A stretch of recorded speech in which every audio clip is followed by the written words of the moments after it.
Welcome to Season 4 of the Changing Earth podcast with Sara F. Hathaway, blending survival fiction and fact to bring you entertaining education that will help you dream, survive, and thrive. And now, here's your host, Sara F. Hathaway. Hi, and welcome back to the Changing Earth podcast. This is episode number 127, Season 4, Episode 3. Happy to have you back with me today. Love having you here with me because you're the reason that I do the show. So anyway, my neck of the woods, we've just been cutting firewood and practicing our Saturday survival skills, playing airsoft, just having a ton of fun with it. So good times, learning group movements, team movements, things like that. And, you know, just getting our bodies in shape and having fun out there, partying on the hill, basically.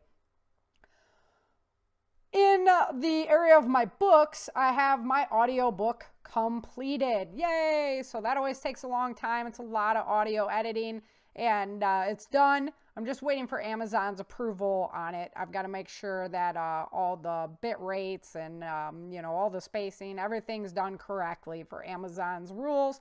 Then it'll be up on Audible for sale. I'll have some of those giveaway codes again, so we'll run that giveaway as soon as I get those codes in my hand. And as always, you're going to be able to enter on Facebook or on the blog, right, joining up to my newsletter. You can join up to my newsletter at any time. I enter everyone, and that you can find that at www.author.sarafhathaway.com. Sara has no H and F like Frank, www.sarafhathaway.com. So last week in the Walls of Freedom story, you got to see the new kind of layout that I'm doing with this book, which was a lot of fun. I'm presenting Master Sergeant Bennett's story as well as Erica's story because they really tie together, and I want you to know what's going on the other side. And so it was a lot of fun to do both characters and give you a little bit more insight to Master Sergeant Bennett. So today, we're following him again. He started out his mission last week looking for Erica, and this week, he catches up with Star and Sean out at the paddle boat. So we'll have to see what goes on there. You know it's going to be a lot of fun with Master Sergeant Bennett on the loose. This character has a real way of creating a tone. As soon as he's on the scene, there's a certain tone that's set always. And he does this purposefully. So here to talk to us today about setting a tone is my good friend, Doug Hogan. So awesome to have him on the show. Any excuse that we have, just like Dale and Lisa, to get together and kind of sit down and hash it out. Love doing it. So happy to have Doug back on the show, and we're going to discuss setting a tone, what that means, and how you can begin to do that. So without any further ado, let's go ahead and get into the Battle for the South story. Chapter 3. Within hours of leaving Earl and Kay's home, Bennett and his team were screaming across the water as fast as their boat could take them. They were aimed for the paddle boat that Sean's band had boarded. Feeling the gentle splashing of the small seawater droplets hitting him, Bennett watched the sun set on the western horizon. He couldn't sit still, so he got up and paced the deck, lost in thought. Soon it would be dark, but the sky was clear and the paddle boat lit up in celebration should be easy to spot. Bennett was watching the buildings on the coastline go by. They were just passing the southern border of the central region. He looked back out to the water as Corporal Shaver announced, "I see it, Master Sergeant." "Get ready to board, Corporal Shaver and Smith. Sergeant Jensen, you stay with the boat," Master Sergeant Bennett ordered. "Yes, sir," the men responded. "Ahoy," a man yelled from the paddle boat. "Master Sergeant Bennett of the Mercenary Army requesting permission to board," he demanded. "Yes, sir," the man replied, throwing down a rope. The rope hit the boat with a thump. Bennett snatched it up as soon as it landed and scaled the side of the boat with ease. The corporals followed him. On the deck, he instructed the man who had hailed them to take him to where the band was located. Sean was on the large stage in the middle of a concert hall. His band played loudly to a throng of people dancing to the beat. Bennett spotted Star standing off to the side. Her beauty had always aroused him. She had her hair pulled back, so it bunched on the top of her head and fell gently behind her delicate ears. Its wavy curls were offset by a small braid that hung down behind her. Her body was muscular, and he knew it was the body of a warrior. Her crystal blue eyes made contact with his, and he approached her. "Master Sergeant Bennett," Star remarked in a surprised tone of voice, watching him approach. "What are you doing here?" He stared at her intensely, judging her body language. She knows, he told himself. "Where is she, Star?" he requested. "Who?" Star wondered innocently. "Don't play me, Star. You know exactly who I'm talking about," he growled. He was trying to keep his calm. Star had a special spot in his heart, but he was used to being in control. He was used to giving orders and having them followed. Physical violence to ensure this was understood was a tool that he had found useful in the past. He pictured himself grabbing Star's soft neck and shaking her back and forth. She might tell me then, he thought. "Master Sergeant Bennett," her sky blue eyes met his firmly. "I have no idea what you are talking about," she insisted defiantly. Star figured Bennett was probably going to throttle her. They had spent many hours training together, and she was aware of the beating this man could dish out. She was already watching the vein in his forehead bulge, but she would never break her loyalty to Erica, her mother. "We need to go someplace to talk, now," he snapped. Bennett watched her firm backside sway from side to side as she led him down the corridor to the same room her mother had occupied just hours before. "We can talk in here," Star stated outside the door. "Go ahead. I'll be there in a minute," he barked.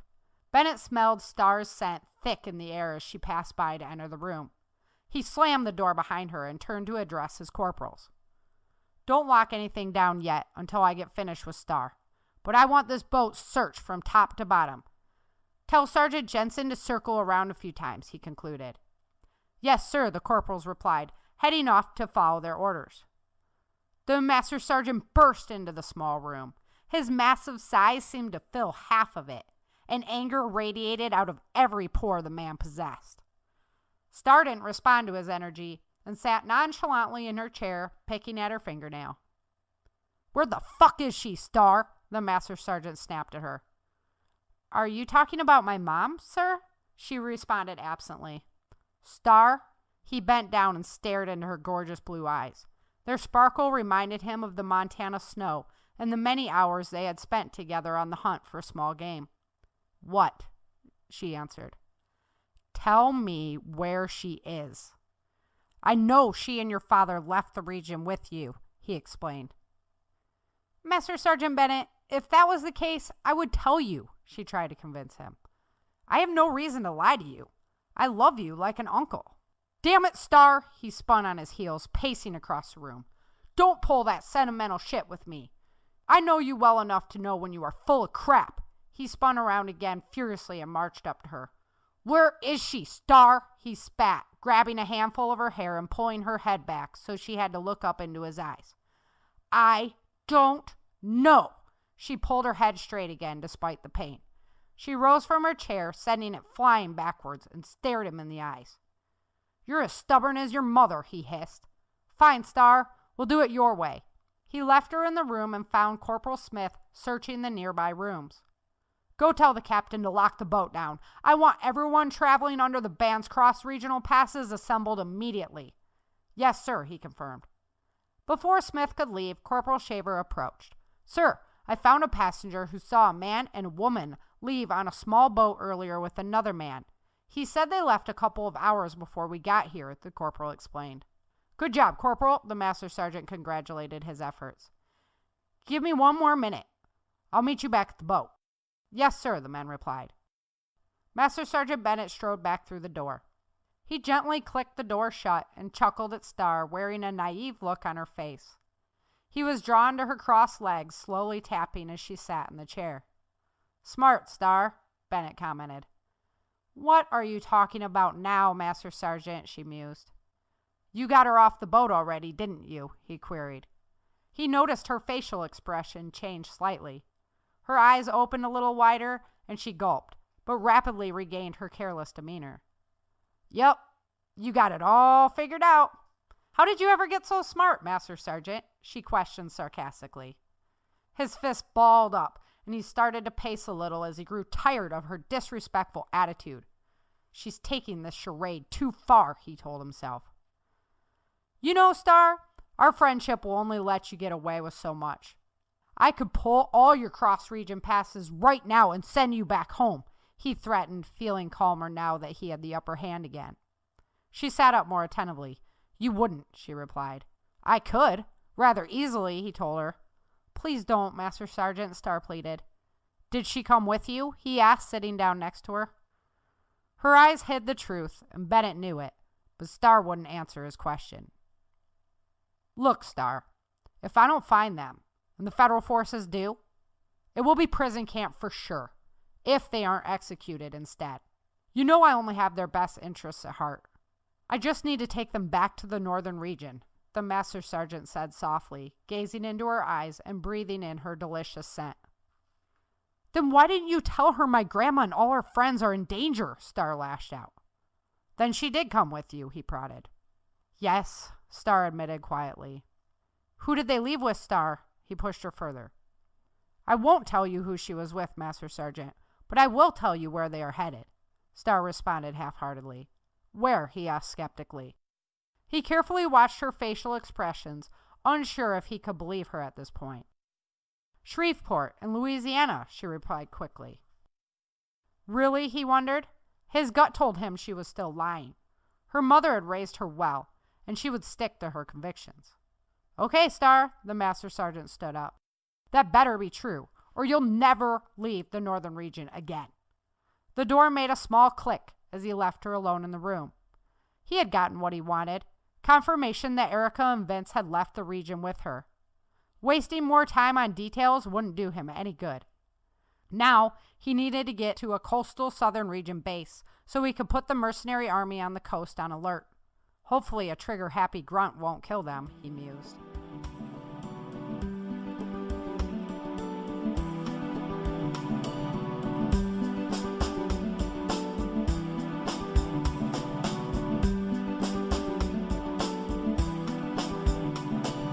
Master Sergeant Bennett always seems to have a way with words as he leaves on his mission to bring Vince and Erica back home. As I mentioned before, as soon as Master Sergeant Bennett's character is on the scene, there's a certain tone that accompanies his presence. And here to talk to us today about this, how to set your tone, what that means, and how to employ it in your life is Doug Hogan. Doug Hogan is the author of the Tyrant series. He's been featured on seasons 2, 3, and now 4. He is a USMC veteran with over 20 years in public service. Among these are 3 years as an anti-tank infantryman, 1 year as a Marine Corps marksmanship instructor, 10 years as a part-time police officer, and 17 years working in state government doing security work and supervision. He is the best-selling author of Oath Takers, has authored 4 books in the series called Tyrant, and I think it's up to 6 now, and is working on a 6th and final book in the series. He has been married over 20 years, has 2 children, and is faithful to his church, where he resides in Southern Illinois.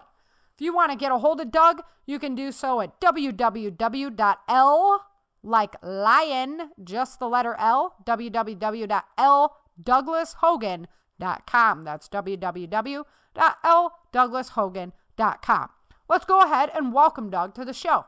Today, I am back with my good friend, Doug Hogan. Doug, thank you so much for coming back on the show for season 4. Really appreciate it. So good to be here, Sarah. Thanks for having me again. It's kind of like old hat to us now, so. I'd tip one if I was wearing it. Right, exactly. There you go. So, why don't you've got some exciting stuff coming on. So you don't have to go full bio, because if people don't know who you are by this point, well, then they need to be listening to some previous episodes. So why don't you just go ahead, kind of give us an update where you're at, and let us know about some exciting projects you got going on. Okay, so back in 2015, I published my first book called Oath Takers, and then I went on to write 6 books after that go into the Tyrant series. And after that, I started working on recently, like last month, I started working on a completely different genre, and I'm super excited about it. I don't want to reveal the full plot of it, but I will tell you that it's out of my element of my comfort zone, which I'm excited about because I love Nice. challenging myself. I love doing something new. And as I started working on this, I'm like, this is really fun. And I'm like, but it's missing something. And at first it was just going to be another post-apocalyptic thing, which I'm kind of used to doing. But I'm like, it's missing something. So I went ahead and decided that I'm going to add another element to it. And so that element that I added was what it was needed, and it took it out of the classic post-apocalyptic niche and put it in another kind of a category. It's still post-apoc, but it's got another element to it, which I'm super stoked about. I've got my laptop here in front of me, so I'm going to click on that real quick here and go over to it because I got some information that I'm going to reveal here to you and to your audience for the first time ever in the world. So yay! So it's called No Light Beyond is the title of it. It's a post-atomic tale of survival. The back cover says Mason Loss was a single father separated from his 7-year-old daughter, Lydia Nicole, when the United States was suddenly devastated by several massive coordinated EMP attacks. Having sustained life-threatening injuries in his search for her, he awakens from a 2-year coma to find that the world is not the way he left it. To make things worse, Yellowstone has erupted and expelled an ancient microscopic organism that changes the course of human survival. Now Mason must traverse the ashy suburban landscape in search of his now 9-year-old daughter. Along the way, he discovers a far more terrifying enemy than mankind can safely manage. Oh, that sounds good. Stoked. I'm having a blast. I love it. I can't wait to sell it. No Light Beyond, is that what you're calling it? No Light Beyond. Nice. I like it. Good title too. Thank you. And an epic cover. I struggled with the new book. I'm like, oh, because I wanted to call it Truth and Treachery, but I always keep everything Earth-based, right? So I was like, okay, so Battle for the South was there in the quotations. I'm like, all right, that works. We're gonna roll with that. So it's got the historical markers that go along with it too. Right. Cool. And right now with like all the Confederate stuff going on. So yeah. Awesome, dude. Thank you for sharing that. And everybody's got to go out there and start pre-ordering, That's what fires us authors up, like gets us all jazzed. It's not much, but it's something, man. Yeah, it's something to work off of. We start pumping our PR, get the word out there. Yep, flexing the PR muscles. Absolutely. So, I'm excited. You should be, man. I love doing the new books, and so you were like, I wrote 6 books, and I'm like, yeah, that's because he doesn't podcast them because it just slows you down, man. Oh man, I work full time. I do work full time too, though. So I have to. I wake up like at 5 o'clock, between 5 and 7 o'clock in the morning every day, and just start writing. It depends on if I have to go to work or not. If it's on a work day, I wake up at 5 o'clock and I start writing. My goal, I think I've told you before in the past, just hit 2,000 words. Yeah. And you do that every day, and in a month you've got you got a decent sized novel. See, mine would be like I'm up to like 3 in the morning doing stuff. I was up to like 3 in the morning audio editing last night. Click, mistake. Yeah. Yeah. Hats off to you. I know that podcast stuff takes up a lot of time. Right. Well, that's for the audiobook too. So. Yep, and you're writing. Yep, and the writing and revamping and and now I got to start generating more income somehow. So it looks like it'll be back to work for me as well. I can't use the little man as an excuse anymore. So UFC, back to the grind. MMA, UFC. I think you got something there. I know, right? No, I don't. I'm still crazy. I'm still wild. I still fight a lot, but I don't want to go do that, man. Like. You get hurt whether you win or not. I'm like, I'm good. Suck it up, Buttercup. Yeah, no. Seriously. I can make a couple grand pretty easy probably though. So lose a fight and still make a payday. Right? That's not a bad idea. I could talk to Chief Master Lobos about that one. Yeah, get me ready, sir. Take a couple hits, go down for the count. Right. Nah, you got to make it at least worth the while. And me, I'm so competitive. There's no way I would come out to win or not at all, So. Yeah, I'm the same way. It's a fun thought, though. Seriously. I'm like, oh, I'll entertain that for a second. just for a So, second. Doug, in this chapter of the book that we're reading, Master Sergeant Bennett, he's chasing Erica and Vince, and he arrives at the paddle boat. So they have just left like a couple hours before he arrives there. And Star's there, she's playing the I don't know what you're talking about card. And he's getting all pissed off. And so it comes down to a question of establishing a tone as a leader. And this is a question or a concept that I've been introduced to because I'm doing a lot of instructor work right now and researching a lot of leadership roles. And so I really wanted to delve into it on establishing a tone. So when I say that to you, what kind of does it mean to you? To me, like establishing a tone is like setting up the parameters and the characteristics of your style of leadership based upon the style of people or the people that you are leading. Right, and that's huge because you got to be able to be right, adapt and overcome. So even as a leader, you have to be able to feel your group, like feel the right tone for the situation. Being able to adapt and improvise is is like a fundamental of leadership. If you can't bend to another person's personality or another person's character, you probably don't have what it takes to be a leader at all, because you don't lead a robot. Like the people that you lead are not individual automatons. They each have their own personality, and they each have their own characteristics and different things that they have integrated into who they are, who make them who they have become. So if you're going to lead a group that have all these various types of individuals, you're going to have to be able to be flexible and bend a little bit with each individual that you're working with. Right. Yeah. So what do you think some of the benefits? So the benefits of being able, what does this do to the team? Being able to set this appropriate tone instead of just being this overbearing monger or somebody who doesn't step up enough. Well, like the benefits of like setting the appropriate tone with like a team, like building a solid team. It depends on how much of your team is going to respect you and the way that you lead. So setting a good tone allows you to maximize like your team's effectiveness, and as well as maintaining a solid copacetic team.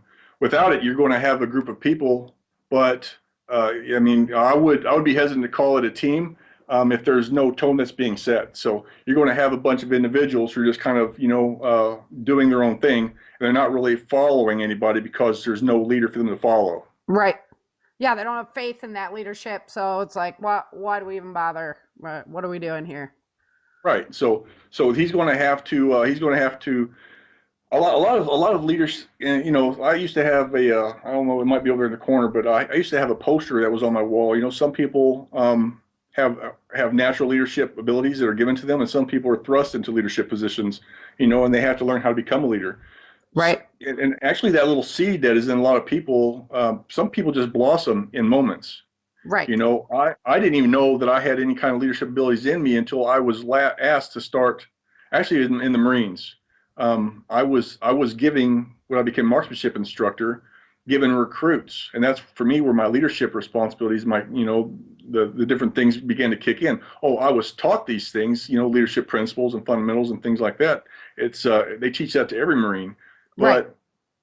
Once they give you people that you're actually responsible for, that's where it all kinds of clicks together, and you have to take those things that you've been taught, and if you have a natural ability to lead, you can integrate those lessons with things. You can read all day long and not know how to be a good leader, but you're going to have to learn how to communicate and be a diplomat with individuals and take all those different things and put them together, and then only then you can knit a leadership person out of yourself.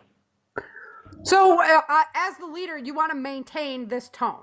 So you want to maintain like a constant being. So there's penalties to the actual person who has to do this. What do you think that some of those are? Like, what do you think some of the disadvantages to the leadership, being the leadership role, basically? I would say it depends on the tone that's been set. Like Adolf Hitler, he set a tone.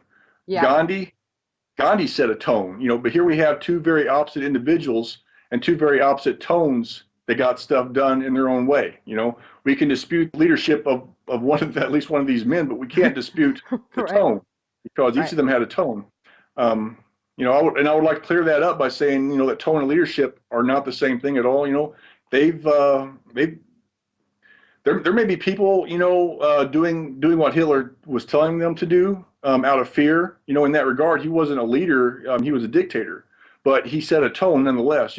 But Gandhi was like, he was able to attract followers not through fear but through peace, which is just the opposite. And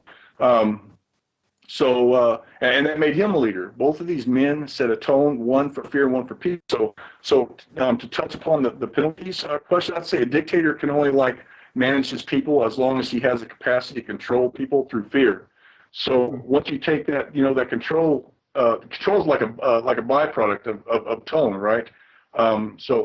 Gandhi, he was, eventually he gained the independence from British rule, which was also, he was controlling people through peace because people respected him. And once they saw that he was peacefully protesting nonviolently, the British Empire, he kind of controlled the minds of the people that got in behind him, and they started doing the same thing. Before long, everybody in India, was doing this, and everybody was nonviolently, peacefully protesting the British. And so over time, the British said, this ain't even worth the hassle, so they won their independence from them. So, but that control's a byproduct of tone. So you set up whatever kind of tone you set up, people are going to get behind you, depending on what kind of tone you set.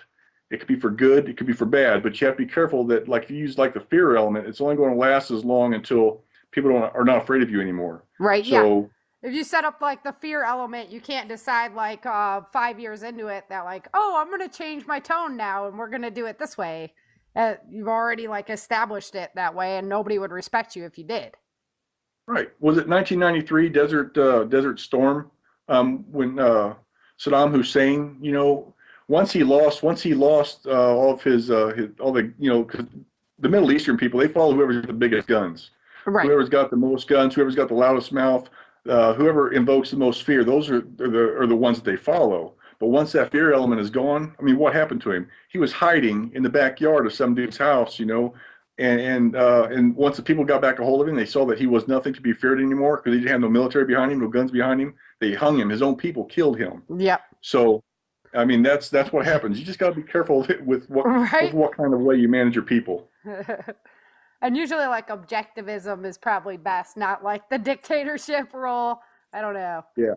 Especially in the SHTF situation. But maybe, there's some people that need that strong hand, suck it up and move on, or else, we're dead in the water. So that it just depends on what you need to bring at that time. I would say that it's like I learned how to be in the prison field, working, in a correctional centers kind of environment. Like right now I work at Maximum Security Mental Health Center. Before this, I worked in a Department of Corrections environment. I work with a lot of people, that I would supervise. I'm chief of security right now where I work. And I supervise a lot of people, but the way I supervise individuals, it's not like I'm not like a robot that does things one way. I do treat everybody equally in one regard, but in another regard, I treat everybody differently because there has to be fairness and firmness across the board. But you don't talk to a person that's got an antisocial personality disorder, the same way you talk to somebody who's just a passive aggressive kind of person. One you have to kind of motivate a little bit, another one you have to be a little bit more firm with to get them to do what you want them to do. Yep. Yeah, that makes sense. Yeah, so different types for different goals, right? So you have some specific advice that you would give to listeners if they how they should be if they want to accomplish certain things. It's so fluid. It's a hard question. So yeah, but I love these questions. I wrote, like I mentioned, Oath Takers earlier. I wrote, a book on leadership, and I love leadership. I don't aspire to I don't get me wrong. I work for money, right? And I seek advancement not only to better myself and to get more money, but I like to lead. I don't dictate. I don't manage. Management is part of my job where I work. It's important, but I like to lead because I like treating people friendly. And I like getting people to do. It makes me feel good when people get behind me and back me up. Right, they're excited. They're fired up to be following you. instead of, Yeah, yeah, and whatever. that makes you feel good when Yep. people get behind you because they like you, not because they fear you. Right. Yeah. So I'd say Oh, individuals if I'm require. not nice to him, he's going to fire me or whatever, they'll write me up. So you can use that same kind of fear in, very, um, in every environment. You could have that boss that is always on your tail, just waiting for you to make the wrong move so you can get a write up, so you can get fired. Well, like Usually it's probably your attitude, though.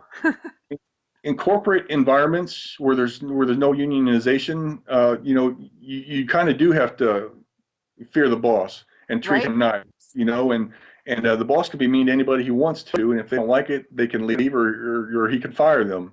Right. But here I supervise, several hundred individuals, and they're all in a union.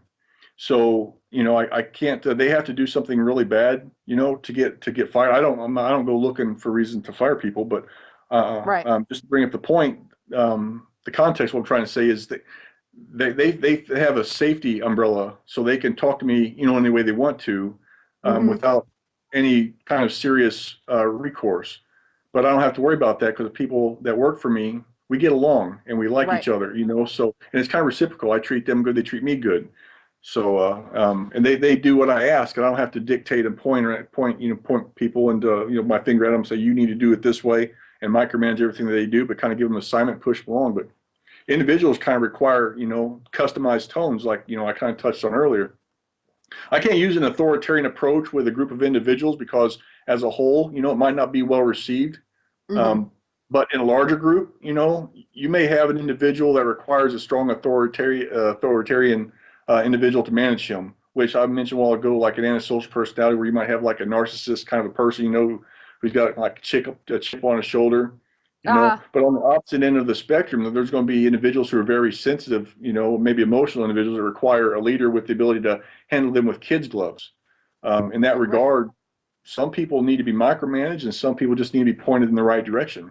A good leader can do all of this because he or she, has a well-rounded skill set when it comes to dealing with people, groups, and individuals. That's true. That's really true. And it is just so fluid of a topic, like, because you never know what you're going to get in your group. I used to manage a Jamba Juice, so I had like 30 teenagers underneath me. And some of them you could easily just, this is what we got to do today, make it happen, and some are just, oh my gosh, they bring their problems in the door. Now I'm a psychiatrist, like, really? So you got to hold their hand. What's that? Yep. I couldn't imagine working with teenagers because they got the brains are still undeveloped, and they got they don't know how to manage their hormones, and Yep. couldn't imagine. I got one daughter in the house that's 15, and that's tough. It's the same kind of thing. You got to be a little bit stern, but most of all, you've got to get on their friend side, so if they actually want to help you out and want to do the right thing by you, and don't want to like steal stuff, or if they start decide, if that tone starts changing within the place of employment, then they all start turning on you, and it's just, we decided we don't like you. It goes through the whole thing, and now your team is just a mess. I'm like, okay, we got to get rid of that leader over there because they're the one who actually screwed everything up, right? So I've had to do that before, just because their leadership was like, nope. Yeah, a bad leader can send everything down a spiral of problems. Yeah, really quickly. We had one guy who called, like, every boy was Jimmy and every girl was girl.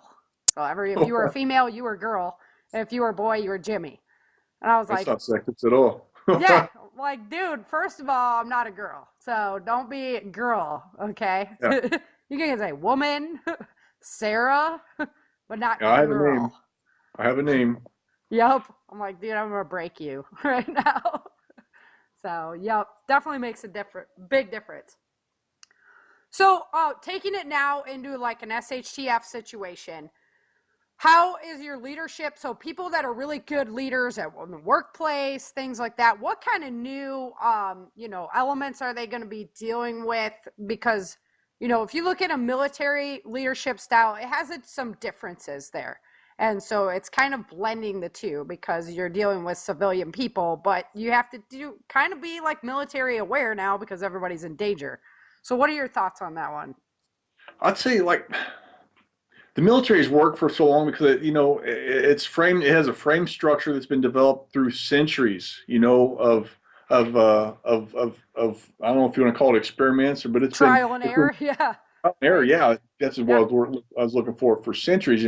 So in the military, you're governed by basically agreement, and essentially you become the property of the United States once you sign on that dotted line. So it utilizes a combination of dictatorship and leadership. The military is the rank on a person's collar gives that person a sense of dictatorship and control. But his character will make him the leader that he's supposed to be. Based on also with the training and stuff that he gets while he's in the military. So men and women, they're trained leaders, trained as leaders in the military, but when that leadership fails, control always falls back to rank. So if you're the head of any kind of a survival group, default control is going to always go back to you because you're the leader of that survival group. But centuries of command structure are lacking in survival groups. So you got that kind of an element, that's working against you. Generally, the military's blueprint is used for survival groups. I've been in a couple through the years, and it's kind of used as almost like a guideline or blueprint for survival groups. The military structure is Right. Yeah. so if you fail as a leader in a survival situation, it could cost you lives, perhaps, and of several people, maybe. So Resources. Yep. all kinds of things, and it may cost you your own because you're not in the military, and in those situations, the survival situations, laws, rules, policies, and procedures, they've all gone bye-bye. So we're not falling back on that kind of stuff anymore. It's Right. not like in the military, if your captain dies, the rank falls back to the next guy. So you got the lieutenant who's in charge. If the lieutenant dies, it falls back to the highest ranking enlisted person that is still alive. It always falls back to the next person in a chain. So that all has to be set up and established well in advance, and everybody in the group has to understand the process and succession of leadership. Right. So, and if you've done your job properly and done your homework properly, everybody that's in that survival group is not only going to have a rank and file system, but they're going to have leadership capabilities. Because you don't want to put a guy in these kind of situations who's trigger happy and flies off the handle, when the wind blows, a funny direction, just start freaking out, because nobody wants to follow that kind of individual, and Yeah. he's likely to get taken out. So that is what it is, and those are the kind of situations that we have to stay prepared for mentally. Yeah, I can just see a lot of chaos that could happen, like with your group, like, oh, we're all following him or her, and then whoop, oh, they're not there anymore. So now what do we do, right? Like, how does that go, right? I'm thinking that you're going to have to have a strong command person to set up this structure well in advance. Somebody that is highly respected, that everybody is going, like the founder of a group. If that group Yep. has grown underneath one person from just him and maybe a couple other individuals, it's going to have that natural. It's going to be there kind of as a natural element. So people are going to rally behind that person because he's taken something. He's obviously a good manager, Right. because he's taken a group of one or two or three people and made it into a larger survival group. And but the real test will become trying times. Yep. When things get tough. He's a good leader in peacetime, but how's he going to work for us? When things get really tough. And I was going to say, there might even be like a time when you would delegate out, like, I wouldn't stack team up and take them into a place where we needed to go get a hostage back. I have my buddy who's been in law enforcement and stuff like that. I'm going to put him in charge of that, and I'm going to follow what he says at that time, right? So there, you could definitely have like delegate who's going to lead what kind of facet of your group too.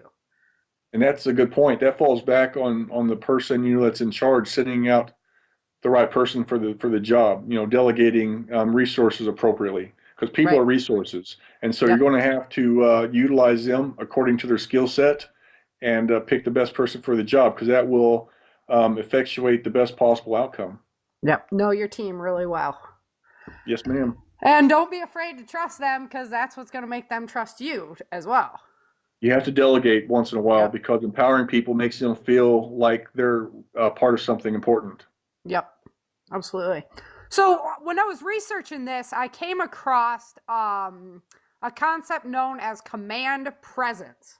So you're, been in the law enforcement fields and stuff. So I know that you know what this is all about. So explain this to us, and then how it can assist us in long-term survival. Command presence is taught in the use of force continuum by correctional facilities and law enforcement. I first ran across it back in 1998 when I went to the Department of Corrections Training Academy, and went through that 6 weeks of that to be a correctional officer. And they taught me about the use of force continuum, and it's the ability to step into any given situation, be recognized as the commanding person. A police officer in uniform at the scene of a domestic violence call, for example, a correctional officer in uniform in a jailhouse, the best dressed man at the head of a white collar corporate meeting. This is kind of a command presence kind of a thing, because when individuals in that field show up, and they see that person, like in a prison, let me back up to the prison setting. If you're a correctional officer and you walk into a jailhouse full of inmates, that's command presence, because if two people are fighting and there's a crowd of inmates that are gathering around and they're watching the fight, and you step onto the scene, you brought with you command presence. They see you, they see your uniform, and they're like, okay, and they stop or they keep going. But the first thing of the first step of this use of force continuum is command presence. The next thing after that we have to go into is a soft hands approach, but we're not talking about that today. Right. But prior to touching people, it's command presence. So just our being there. So even just you walking up in this uniform and everything, you immediately establish the tone because that command presence just demands it, that it's there.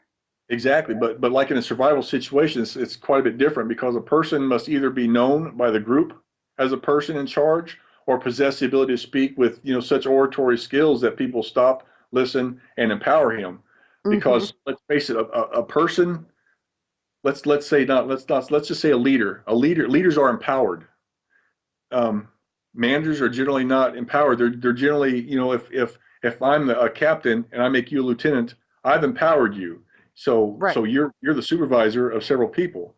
They have to do what you say because you outrank them. They ain't got no choice in the matter. Right. Yeah. In a survival situation, where you got a bunch of individuals coming together, and if there hasn't been nothing set up where you have any kind of a person that would do that, well, there's not going to be a command presence. Let's fall back on let's consider AMC's The Walking Dead. You watch The Walking Dead? No, at all? I don't. Okay. But I know. Yes, I know. But you know who Negan is, right? Negan has he has a real powerful command presence because he's a brutal dictator, and he carries a baseball bat wrapped in barbed wire, right? Right. And he's not afraid to use it. So when he steps on the scene, people stop and they listen to what he has to say because he has that powerful command presence. There's another character on the show named Maggie. Maggie has a powerful command presence because she's never wavered in her decision-making skills. Oftentimes in the show, she's given the responsibility to make decisions, and she makes accurate decisions. And very few times have there ever been anything that would shake anybody's trust in her. So that's kind of the thing that gives her a command presence. Rick, the leader of what we would consider the good guys in the show, has a powerful command presence, but he's kind of teetering because he's made both good and bad decisions. He's made several bad decisions that's cost some lives and some serious problems in the show, but he's also made very good decisions. But I think for the group, the tiebreaker for Rick is, he's brought them so far. So right. That's kind of the tiebreaker for them. It's like, why switch it up now? Because it's been okay. Like we've made it kind of. Yeah.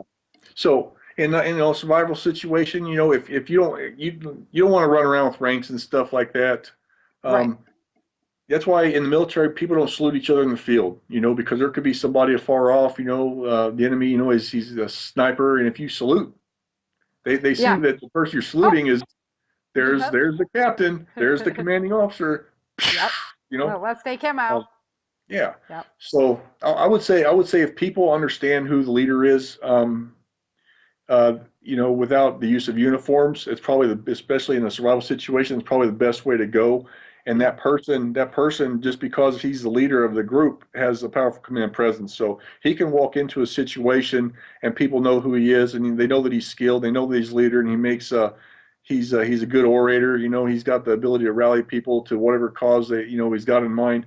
That's I think all it's needed for a powerful command presence in that kind of situation. Right. They give him that. The people below him actually give him that power, or her that authority, that power. Yeah, I think that was the train I was on earlier. But yeah, people empower leaders. So when I got a group of people that's following me on their own, I'm not making them do anything. They want to follow me because they trust me and I make good decisions and I treat them well. And they know that the situations that we've been in, that I've given them sound advice. So they want to do what I say because it saves people. Yep. And so if something goes on, you can walk in, you automatically have that command presence because they're giving you the respect. He's going to help us get out of this. Right. Yep. Yeah, absolutely. So how do we know? How do we know what to do? How do we know what kind of tone that we need to set with people? Like I say, I understand it's really fluid, so it's really difficult, but I'm just going to pick your brain and make you answer.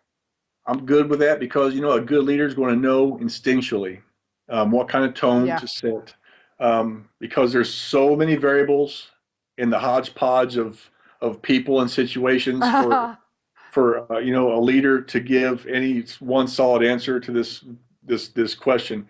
The necessary tone is going to be dependent on the people involved in the situation that's at play. And as you can kind of imagine, there's so many variables. The situation is always going to dictate, but not that alone, also the group of people that you have and what they respond best to. Those two situations, and there's variables on either side that you're going to have to instinctually know how to manage and juggle to come out on top of those situations. So, and you can't freak out in the process because, your freak out will just kill your whole team.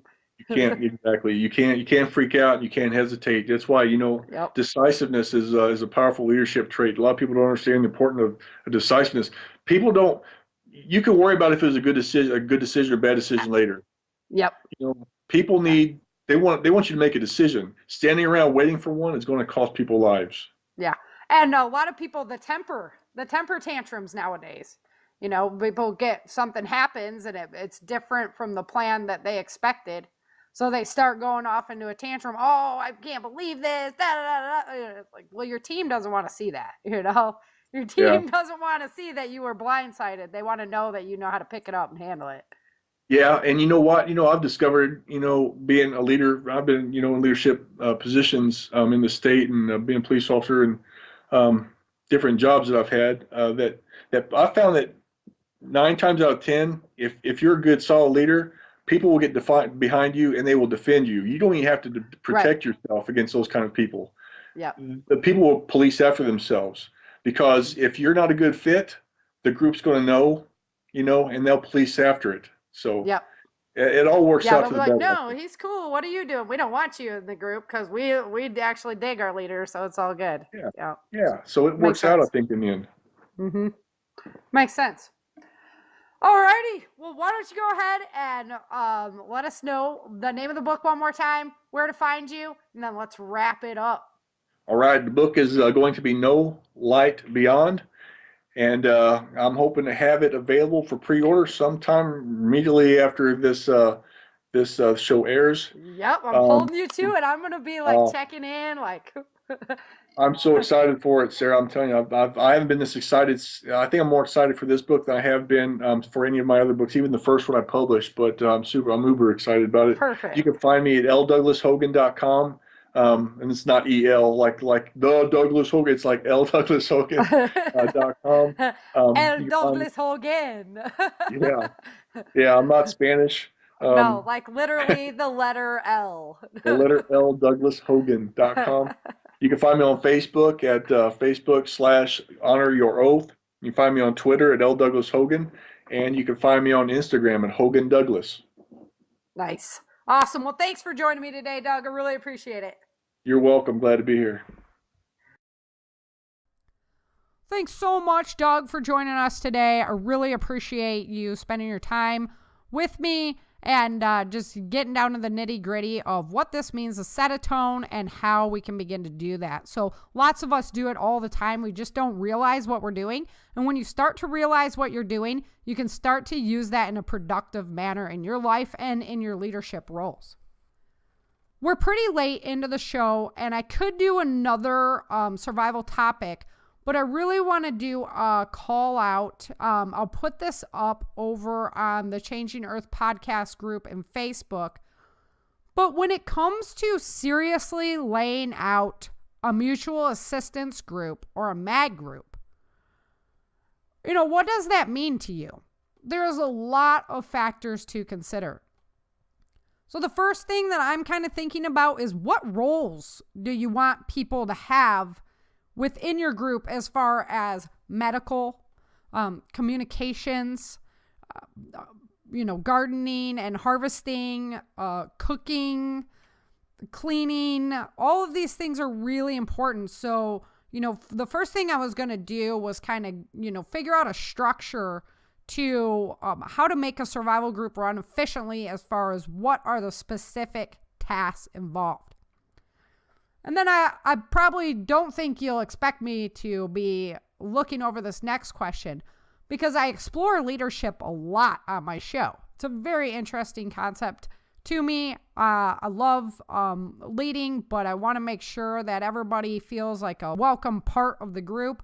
And so it creates a lot of interesting different aspects to, you're going to be the leader. So what are you going to do? You're going to be the head honcho, woohoo, everybody votes for you. So I'm thinking that really doing more of a board structure would be better for a MAG group leadership. So, MAG groups are usually composed of different families that come together, different family groups, different friends, things like that. So maybe you have like one representative from each family sitting on the board, but then how many board members do you want, to be in your leadership board? Who makes the final call? Obviously, you want to have an odd number because you don't want the vote to come down to an even number. Or if you do have an even number of board members, maybe you do still have like a leader who the final call, the final say falls back on them if it's ever a tie. There's a lot of interesting things to consider. Also, there's personalities involved. You don't want to be stepping on anyone's toes, but you also, need to get it organized, need to figure out what's going on. And so these people that you're planning on doing a MAG group with, you have to have extreme faith and confidence in them, just like family members. High stressful times are going to create a lot of different scenarios and bring out different qualities in people that we've never seen before. So that all has to be kind of accounted for ahead of time. I talked with Ray White about this a long time ago, and he was talking about, doing a constitution for your group. What are the group rules before you even get into that kind of situation? And it's a great idea, but it is a very awkward thing to talk about with your friends. And even if you're all in agreement on this, there's so many different things that everybody's thinking about. So it really takes that moment of brainstorming and just laying out all the ideas on the table. So that's why I was coming to my podcast listeners, because I'm curious, what are your thoughts on how would you seriously set up a leadership structure for your MAG group? What different areas, do you really have for people, security, all the different realms where people might be useful in. And then, how big is your group? So how many people do you have to fill those roles? You're going to have, especially for things like medical and security, you're going to have a lead of that area, but you're also going to have people under them that are trained, because 2 is 1, 1 is none. What if you lose that person? You want it to still be a, workable part of your group without having to retrain somebody. So there are tons of elements that get thrown into this, and we're basically talking like government structure. What is our government supposed to be? It's supposed to be the law-abiding people that we look up to, that create rules, that get the support of the people to create these rules, and the rules are supposed to govern the mass populace. This is basically government. So you're basically talking about setting up a mini government for your mutual assistance group. So, very interesting things because, we have a lot of distrust for the people in our government right now. And does that reflect over to leaders that we have in general? In the psyche of the everyday individual, does that kind of negative outlook at the government, does that transfer over to leaders? And I kind of think it does. I mean, look what's been happening in the NFL, in Hollywood, all these role models, people that we're supposed to look up to as leaders, as guiders of how we're supposed to be acting, things like that, have been completely disappointing as of late. So it's really a shame that they're not highlighting some of these really good characters that we have in our world right now that are doing groundbreaking things, that are living great lives. But we don't hear about them because they're not sensationalized enough. Definitely a lot of different aspects to think about. I do a ton of research on survival, on how to set these things up. And when it comes down to the nuts and bolts of it, there's still a lot to think through because every group is unique. Every person within that group is unique, and you have to be fluid to be able to account for all aspects. So I would say openness, communication is definitely going to be the best avenue, but I'm really curious and wanted to bring this concept to you guys and see what you had to say about your mutual assistance group. If you already have one set up, please feel free to come on over to Facebook and share your information with us. How did you do it? How did you communicate? What kind of roles did you set out? What kind of leadership structure did you set up? So that would be very, very interesting. And then if you're like me and you're kind of going through the steps of thinking about, okay, if I was going to seriously set this up, how was I going to do it? Of course, you're going to need eventually to recruit more people. So that is a whole different topic in itself. And we're not going to even go there right now. We're going to just look at what the main categories of occupational necessity is in a MAG group, and then what kind of leadership structure should be set up to manage that. I'd really appreciate any feedback you have on that. I'm going to make a note for myself to go ahead and put that message up on Facebook after this podcast airs, and I'm really looking forward to your feedback. Great show today. We had chapter 3 of Battle for the South. I love this book. I'm sorry, I know it's my book, but I love this book because I really flew through a lot of action on it, and you know how I love to write action scenes, so that was a really cool part of this book. And from the readers that I've had feedback on, they're just whipping through it because nobody wants to put it down, so that's good feedback to hear. Then we had Doug on to discuss setting a tone, what kind of tone you want to set it as a leader, and how you can do that.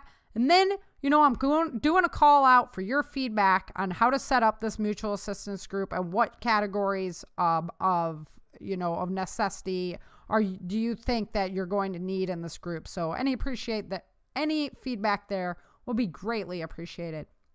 Thanks so much for joining me today, taking time out of your day to listen to my podcast. I very much appreciate it. If you have time, 'tis the season for giving. Head on over to Amazon and give me a review on a couple of my books over there. That would be great.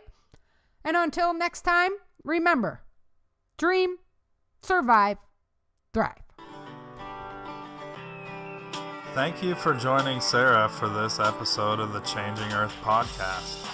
Don't forget to pick up your copy of Day After Disaster, Without Land, The Walls of Freedom, and Battle for the South at www.author.sarafhathaway.com. If you love Sara's books and this podcast, please head over to Amazon or iTunes and let everyone know by leaving a review.